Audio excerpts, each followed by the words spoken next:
they're still in the fight.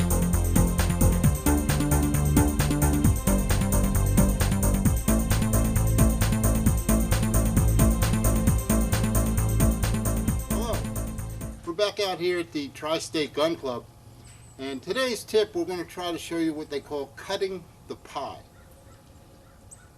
This is probably designed more for police officers or enforcement personnel who have to make entries into buildings or whatever, but it also can be for a confrontation in your house or on a city street where you have a wall and the subject is behind the wall on the other side, and you have to try to get into a position where you can shoot at them. There's two techniques. The first technique, of course, is it called the quick peek.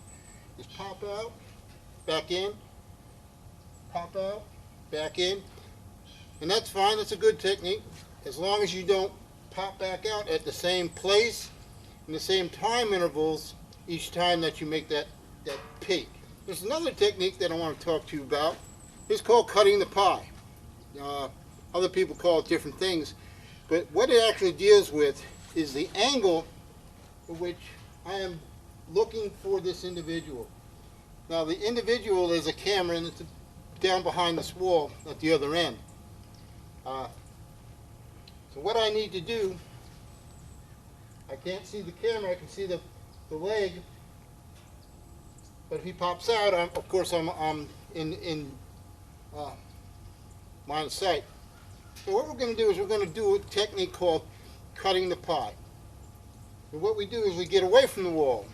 The further back from the wall you can get, the larger angle you can take in order to engage the target without them seeing you. 2, 1. We're not going to be using any firearms for this demonstration because we're not going to use live fire because I've got video equipment down there, and it's just expensive to, well, you know what I mean. Okay, so what we're going to do is we know that there's a suspect down there somewhere. We don't know where he is. We don't know where he is. So what we're going to do is we're going to try to come out from this wall until we can finally get an eye on him where we can take a shot. Now what I'm going to do is I'm going to put my head out, and I'm going to extend my firearm, and I'm slowly going to take small steps until I can finally see him. Now I can see him right now.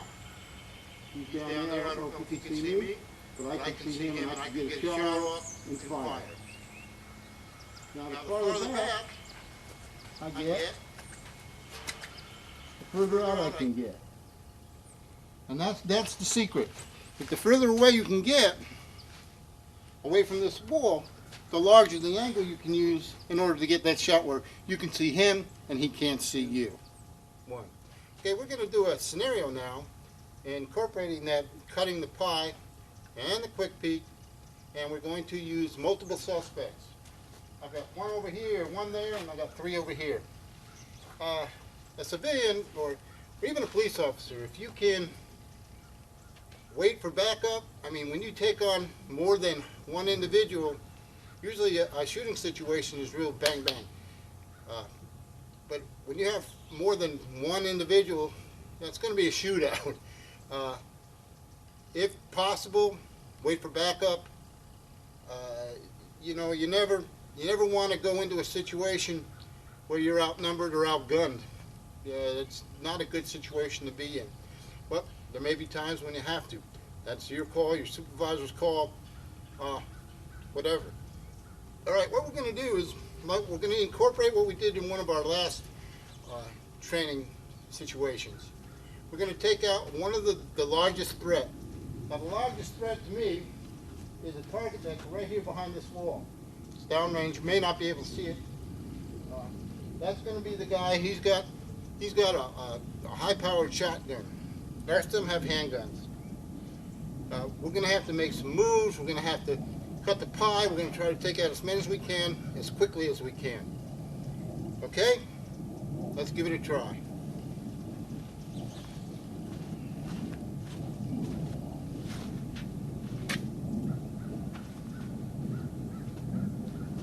Good.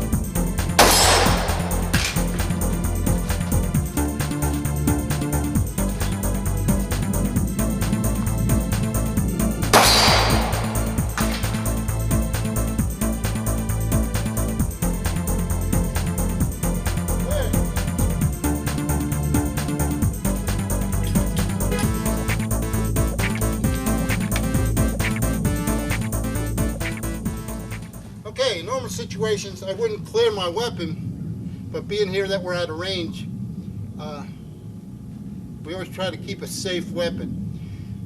And police rangers are usually what they call a hot weapon, where their guns are always loaded, and everybody knows that because on the street, the guns are always loaded and ready to go.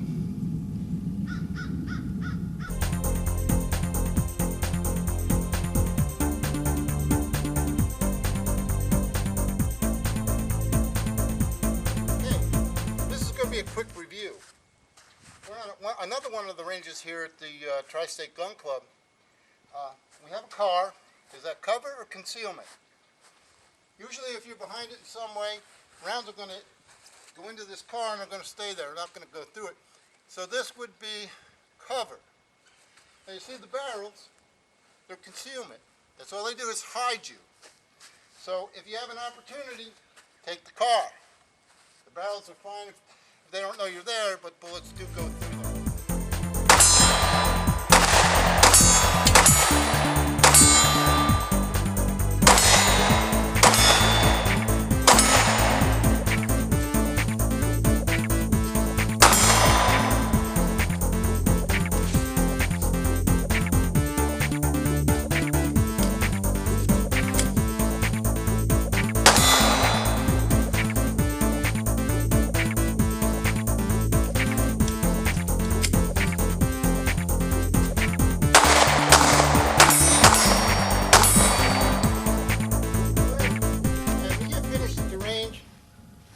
Make sure you pick up your brass. Of course, I've got arthritis, so I have to use one of these handy little things. But picking up your brass, that's a safety feature.